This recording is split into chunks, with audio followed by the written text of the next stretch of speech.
Back in the 90s, Honda was exciting. They started that decade racing and winning in Formula One with Ayrton Senna and Alain Prost and McLaren. The NSX arrived. Cars like the Integra, the Prelude, the Civic Type R. That was an angry, hard little distillation of all of those cars, all packed into a tiny, hard-revving VTEC package. And then Honda got boring. It was the S2000, but that faded away. But Honda's back. They're racing in Formula One. Well, the less said about that, the better. The NSX is back. And then there's this. This is the brand new Honda Civic Type R.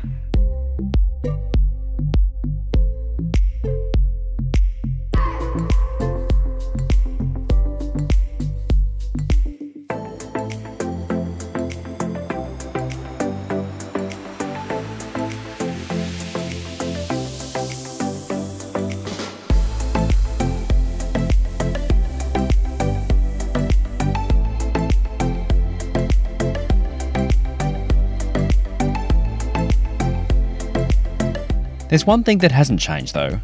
It's still completely mental.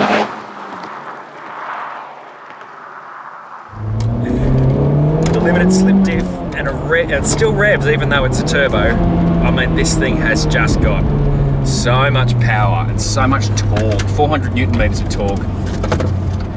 Everything's rolling around inside the car. So much lateral grip. It's just sort of territory. I mean, it's pretty hard in R mode. Let's not muck around about that. It is quite hard. But the throttle is just, yes, it's just perfect. It's not too much, it's not too little. There's almost no lag on this engine. So Honda's done a lot of work about sorting out the lag. No, it's not a head-banging VTEC engine.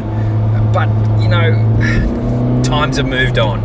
And the trade-off for not having a 9,000 RPM screamer is that we get torque and lots of it. So on a really good run, you can just leave it in third, occasionally pop down to second. And you know, it's just, it's so good.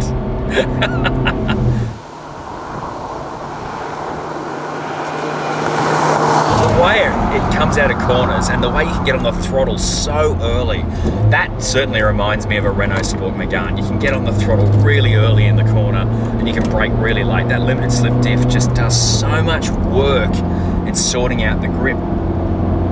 It really is something very special in that sense. And you really, Honda's trodden such a fine line with this car in that it's not too hard all the time, it's not too soft all the time. The modes make sense.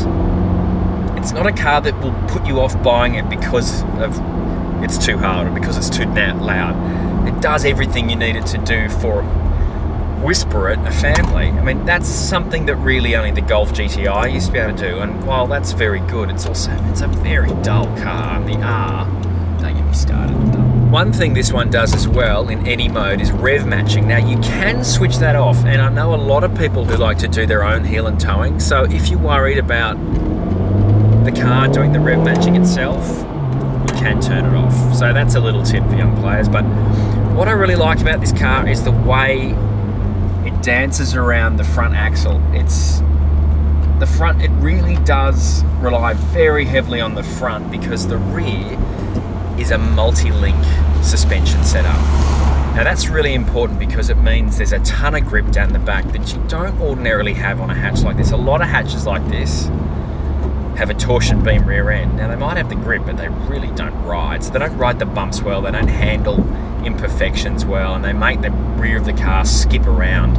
And it also makes the ride in the rear pretty challenging. And that's the last thing you want for your rear seat passengers. You want them to be enjoying themselves, not being thrown around like rag dolls. So, you know, while the multi-link rear end is there for performance, it's not there purely for the ride.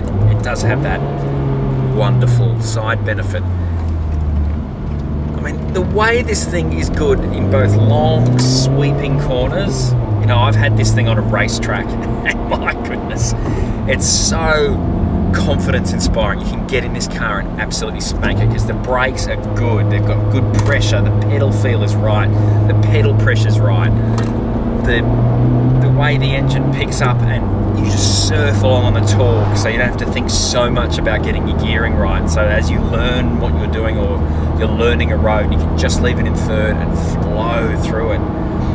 You can drive this smoothly and efficiently almost as far as lines go, or you can just do the classic hot hatch, bang, bang, bang, really throw it around, and it responds both ways. It doesn't tell you how to drive it. You can choose the way that you drive it, and I really like that. That's cool.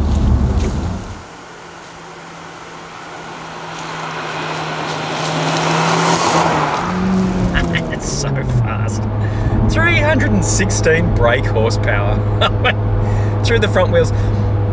You know, that's always a concern. That's a lot of power going through the front wheels, and this car handles it really, really well. I would suggest, I don't know this for sure, but I would suggest that the first gear, it's torque limited. Not a great deal, but 400 Newton meters in first gear would just fry the tyres. Little side note on that, the traction and stability controls on this are really good. They're so happy to let you do your thing. They don't just cut the power, they just rein things in to stop you from doing something really stupid or from frying the tyres. And the way the steering reacts when you turn it is just, it's perfect. It is really, for a front drive car, it's perfect. I love the way this car responds to inputs. You know, the brakes wash off the speed. The engine, you rev it, it goes faster. There's no, you have to. It's just, yeah, it's good. But there's one thing we really do have to talk about. The thing is, I don't really know what to think of the way this car looks. It's like the pencils never go blunt at Honda Design. Or whenever somebody asked, hey, what if? Nobody said no. The aftermarket boys look like they then had a crack at it and just glued everything on. It's mad. It's bonkers. I guess when you're driving it, you don't have to look at it. But you know what it is? It's precision on wheels. This car could have been Ford Focus ST unruly. It could have been super hard and uncompromising like the Renault Sport Megane, my own favourite classic hot hatch. There's so much precision in this car, from the way it sits on the road to the way the gears shift to the finely judged character of each mode. You generally change modes because it makes a real difference. That's not something other hot hatches do. It might not be the best looking, it might not be the most powerful or technically advanced, but it does a lot of things incredibly well without being boring or trying to pretend it's like the old days. Honda is exciting again, which is just as well, because the man who founded the company, Soichiro Honda, said that without racing, there is no Honda. This car is a racer at heart.